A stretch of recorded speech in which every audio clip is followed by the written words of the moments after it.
Morning folks. Hope you're doing okay. Total change plans today. Nothing's as it was. I got my bike organised and I was going to come out, get a little bit of slingshot practice in. That was my plan, but then checked out the weather forecast and although no fog was forecast, I wish I understood weather better. We'd got statistics that suggested we were going to have a foggy morning, and sure enough we have. It's the weirdest atmosphere at the moment. We've got relative humidity to 100%, meaning I think it means that the air is completely saturated, and the dew point is the same temperature as the temperature, so it's around 12 degrees with a dew point of 12 degrees. Now if the air is, my logic is, bear with me, if the air is completely saturated and the dew point is the same as the temperature, that's got to condense in the atmosphere, making fog. That's as complicated as my weather knowledge goes. And this is one of 3 days. Yesterday morning it was foggy. It was more foggy than this up until about probably 8:30. Today I was up at 4, here for a little after 5. It's about 5:30 now. I don't know if this is going to become denser or if it's going to evaporate, no idea. So I've come in to find out. Depending on what happens today will depend on whether or not I'm up at 4 AM tomorrow and I'm back out again. Yeah, I'm chasing the weather. I've taken a shot, a single shot. So delicate, it's barely worth a mention, but when I talk photography, it's got to be honest. And what I mean by that is, it's not that any photography is dishonest. I want to portray it warts and all. So I'll give you my fails just as readily as I'll give you any success.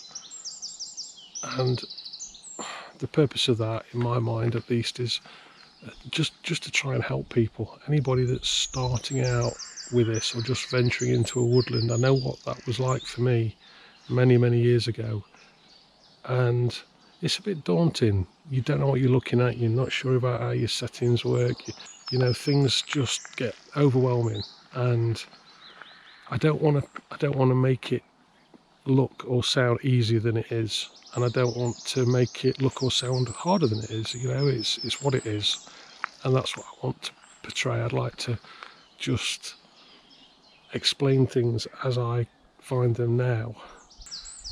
I'm not going to get deep into the theory behind what I'm doing right now. Today, this is a casual wander around these woods to try and make the most of this epic light, and that's what this shot's about.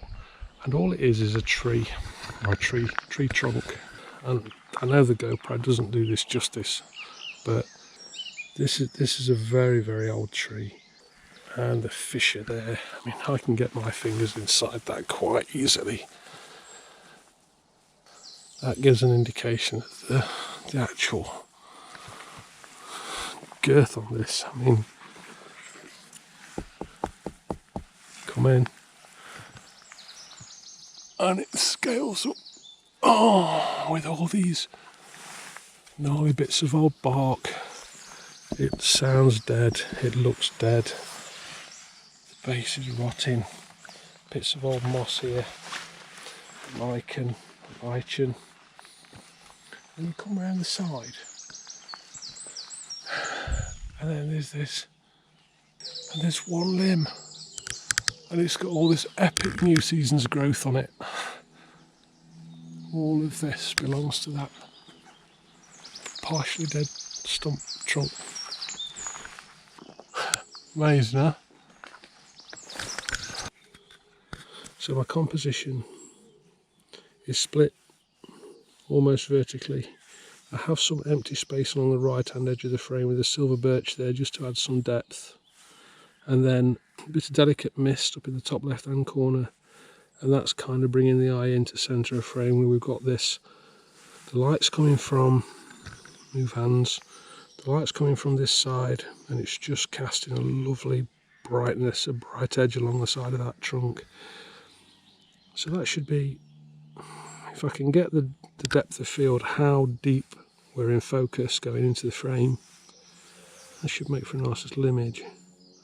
So to make sure I get that depth of field as I want, I'm going to take 2 or 3 shots at different apertures, and I'll try and get the correct softness on the fog in the background, because that's really an important part of the composition in this frame.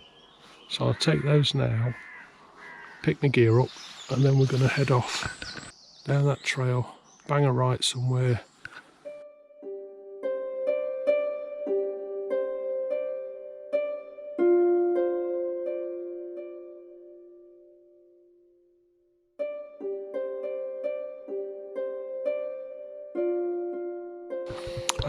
I always find these conditions challenging because I don't get a lot of practice in the fog.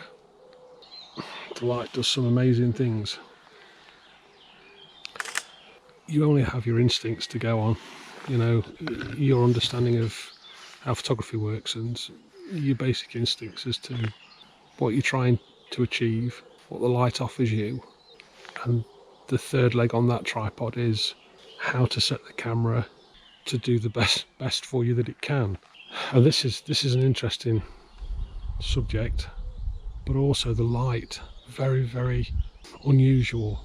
There's like a diffused light box above us, which is the sky, and it's casting bright light in where the canopy's open, and it's hitting the tops of the trunks, so they're really quite attractive. And then below it immediately you get shadow. So this one, simple tree, what's simple about this bad boy?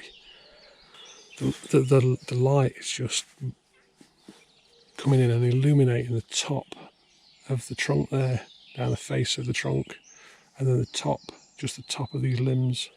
And then in the background we don't have much mist, but there is some, so I can always just touch that in a little bit later in post-processing. But settings, composition, so the tree sits in the centre of frame. We've got these beautiful limbs coming off in each direction.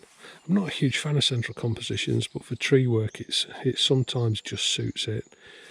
A little bit of sky at the top, which I'll hopefully be able to either crop out or just touch in post, and then some beautiful light just skimming across the top of the ferns that are giving us a nice border there at the bottom. I'm running at 1/8 of a second, f5, which is not very deep, -1 stop at ISO 50. So I'll take this shot, refocus. I'm focused in the centre on the trunk, and there's a relationship between what we see on screen and what we get back on the PC. And they aren't the same by a long way. You kind of get a feel for it with time, and that's just the key. You've just got to spend time on it. And for some reason I'm not comfortable with that. I don't know why, but something's telling me that's not great. So let's drop or increase the shutter speed. So f2.5, -1 stop, ISO 50.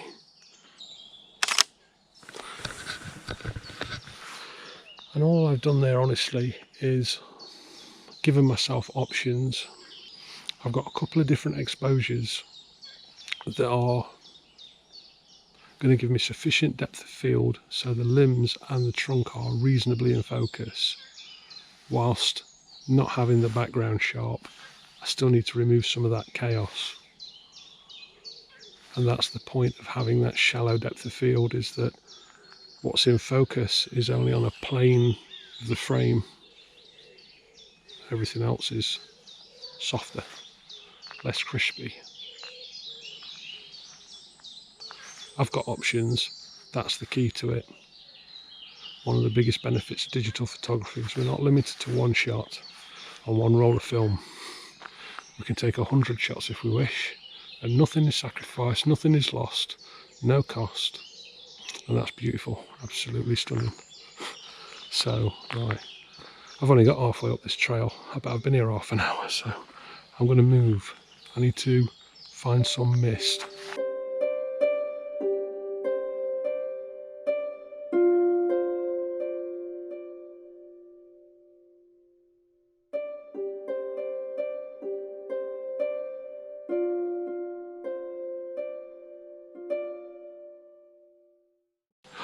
Oh my word. Oh, look at this.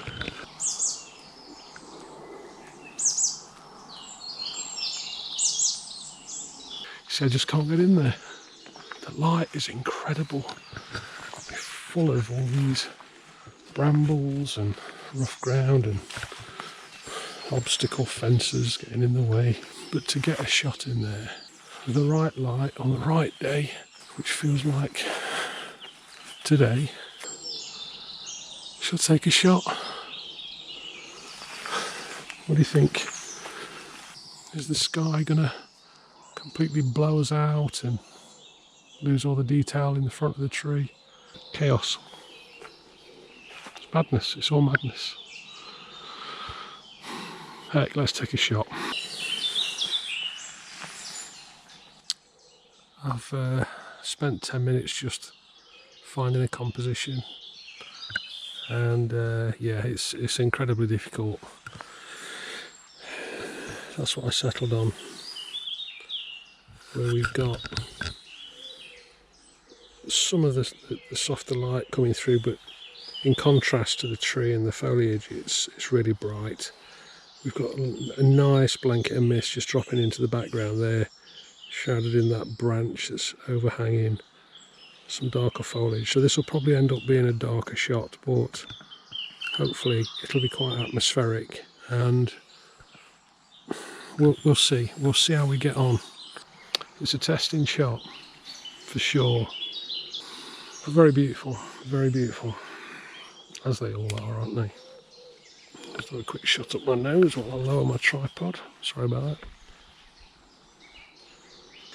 Oh, come on, buddy. Still not made it to the top of that trail, but that's another half hour gone. I know I sound like a broken record, but when you spend so long looking for light and waiting for light, and it really becomes obsessive. And then when you get times like this, shut up. When you get times like this where there's an abundance of it, everywhere is a shot. It's beautiful and it's frustrating and it's exciting. I better wrap up because I'm heading into this little bit of a dark wood and all the light will drop. I'll get to the other side and I'll bring you back when I find another composition.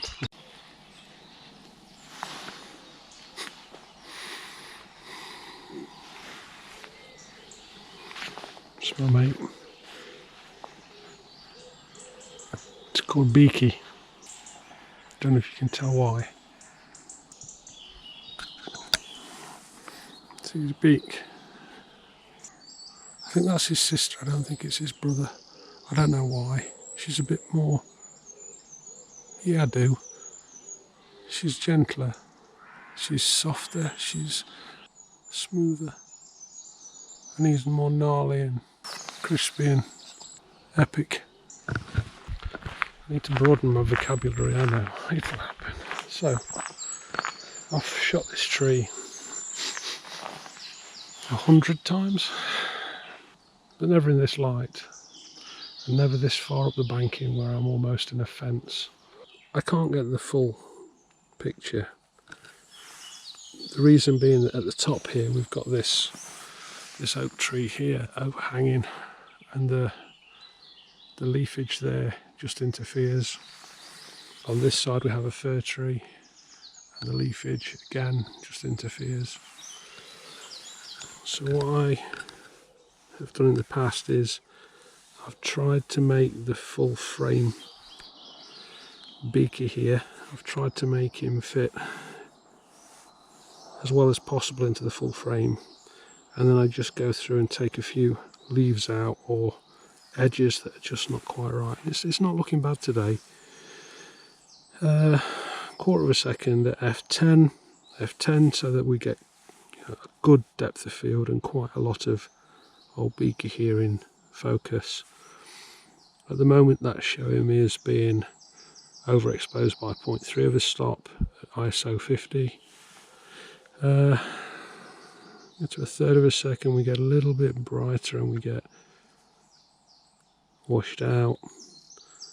If we come down, the light drops on the tree quite substantially.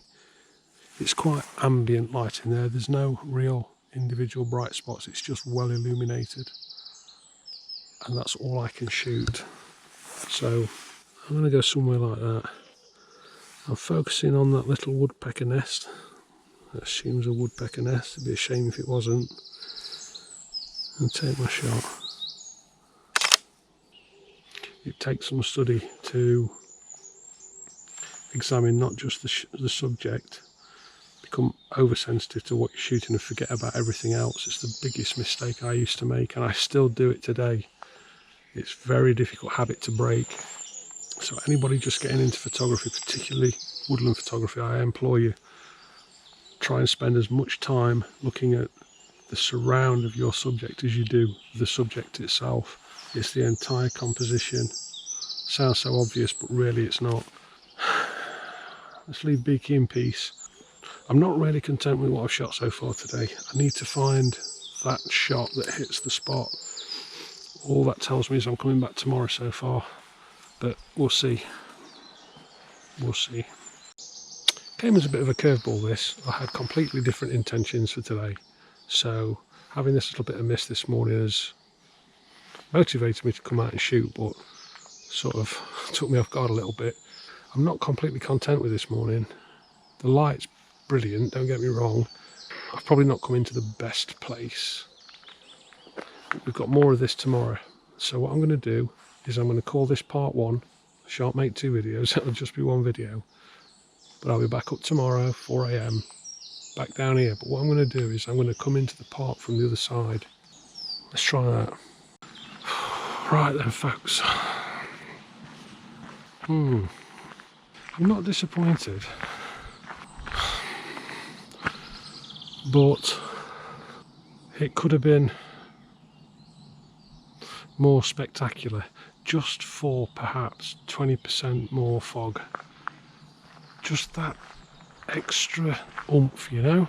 The reason I'm coming out is because the mist is lifting. If it was getting denser, I'd be sat down underneath the tree having a cup of coffee right now. So there's not a lot of point in me hanging around all day, just getting increasingly frustrated with the change in light, and I just fully expect that's what would happen. So take my time, make my way back, I'll check out the shots that I've took from this morning, keep an eye on the weather forecast and see how things progress through the day. See how bright it's got. And that's what's going to happen. I think that's what's going to happen. You can never be sure, can you? Go lubricate my throat. I bought coffee with me in a flask. I don't ever strike a light in here. I just don't do it. So I bought a flask this morning, and it suits me when I'm out taking shots because my time can be dedicated to camera work rather than coffee work. So you can see, can't you, I am completely distracted by everything that's around me. Alright, stop, pause, take a chill pill.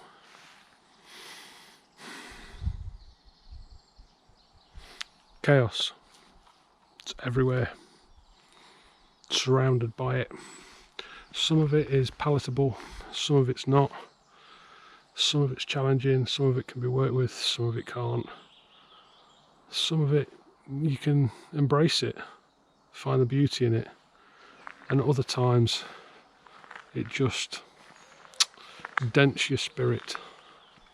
The battle's real, the challenge is real, and the rewards are great. You know, when you do get that shot that just yeah, just brings away a tiny little slice of this place. An emotion or a sensation or a feeling or a memory. It's a beautiful thing.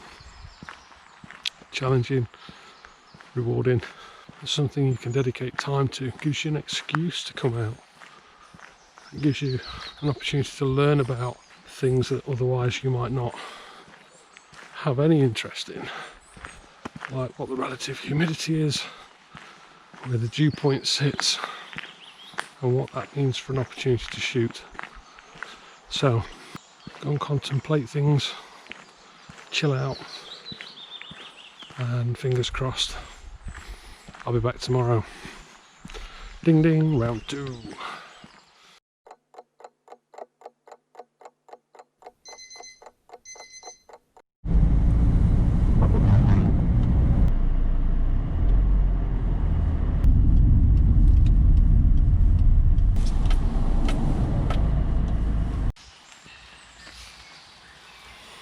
Morning folks, hope you're well, hope you're in bed more than anything. It's just 5 AM. I've got a woodpecker up here and he sounds like he's hitting a hollow trunk, so it's a bit loud, but we'll see how we get on.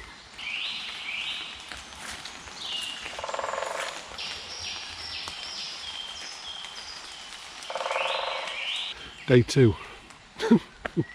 Day 2, part 2, video 1. Take. The weather's delivered. We've got more fog than yesterday. It's about 12, 13 degrees I think. We had a bit of a storm yesterday afternoon. Some thunder and lightning. Not much, but a bit. And it served to soak everything through. And then the mist and dew on top have made all the trees heavy. Everything's bowed, which should make for some nice images today if we can find the right spot. Sounds like it's raining, but actually it's just the mist and the build-up of rain from yesterday. Anyway, yesterday, I did some thinking about that.